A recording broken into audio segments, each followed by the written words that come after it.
안녕하세요. 광동병원 한의과 뇌기능 클리닉 문병하입니다.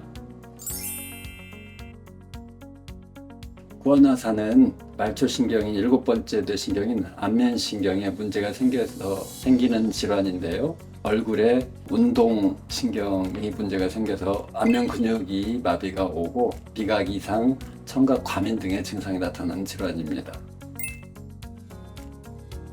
30대 정도 되는 방송에 많이 출연한 유명인이 구안화사 중에 특히 어려운 질환인 대상포진 바이러스로 인한 람세현트 증후군으로 오신 적이 있었는데 2달 정도 치료를 통해서 거의 후유증 없이 치료돼서 서로 만족했던 경험이 있습니다.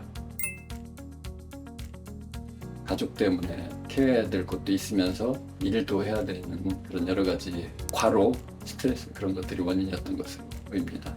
도수 치료도 같이 했고요. 한방에서 침, 약침, 약물 치료 그런 것들을 같이 치료했던 것으로 기억이 됩니다. 구안화사는 면역력이 떨어져서 오는 것으로 보는데 젊은 층이라고 하더라도 과음이나 과로, 스트레스, 잠을 적게 잔다거나 감기 뒤끝에 면역력이 급격히 떨어졌다거나 이럴 때 구안화사가 올 수 있습니다. 치료 방법은 똑같고요. 치료 기간은 젊은 층이 아무래도 치료 기간이 더 짧을 수 있고요. 나이를 먹을수록 치료 기간이 더 길어질 수 있습니다. 가장 많은 전조 증상은 한측 귀 뒤쪽의 통증입니다. 그리고 혀의 감각이 잘 안 느껴지는 그런 게 나타날 수 있고요.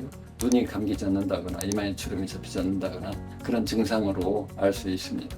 보통 발병 후 1주일에서 2주일 정도는 증상이 점점 더 진행을 합니다. 그래서 초기 발병 후 하루 이틀 이내에 적극적인 치료가 들어가서 진행을 최대한 억제시키는 방향으로 치료를 시작하는 것이 좋습니다.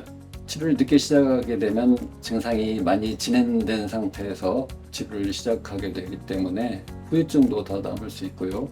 치료 효과도 만족스럽지 못할 수 있습니다. 구안화사는 이제 후유증이 나타날 수 있는데 얼굴에 감각 이상이나 연합운동 같은 그런 증상이 나타날 수 있고요.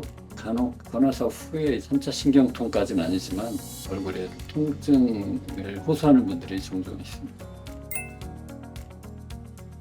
면역력을 올려주는 건데요. 면역력을 올려주는 방법은 잠을 충분히 잘 자고 적당히 잘 먹고 스트레스를 받지 않고 음주를 삼가하고 적당한 운동을 해주는 그런 기본적인 것들이 중요합니다. 흔히 말하는 이제 보약들이 면역을 높여주는 효과가 있는데요.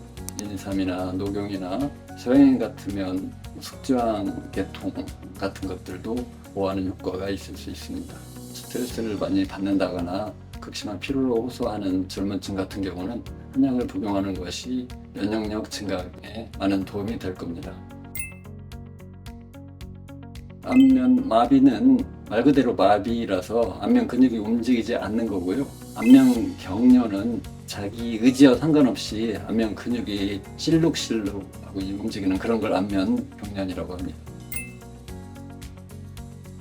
안면마비를 몇 번 앓았던 분들은 아주 초기일 때 저한테 오는 경우가 있는데요. 귀 뒤 통증이 있으면서 미세하게 입꼬리가 움직이지 않을 때 그때부터 오는 분도 있거든요. 그래서 스스로는 귀 뒤 통증이 있으면서 입을 이렇게 좌우로 해봤을 때 비대칭이 되고 다른 사람이 봐줘야 되겠지만 눈을 감았을 때 한쪽 눈이 덜 감기거나 그런 상태에서 안면마비를 스스로 진단해 볼 수 있습니다. 의외로 젊은 사람들도 안면마비 질환이 많이 오는 편입니다. 특히 술을 좀 삼가시라고 말씀드리고요. 과도한 스트레스도 피하시는 것이 안면마비를 예방하는 데 도움이 될 것입니다. 지금까지 광동병원 한의과 뇌기능 클리닉 문병하였습니다.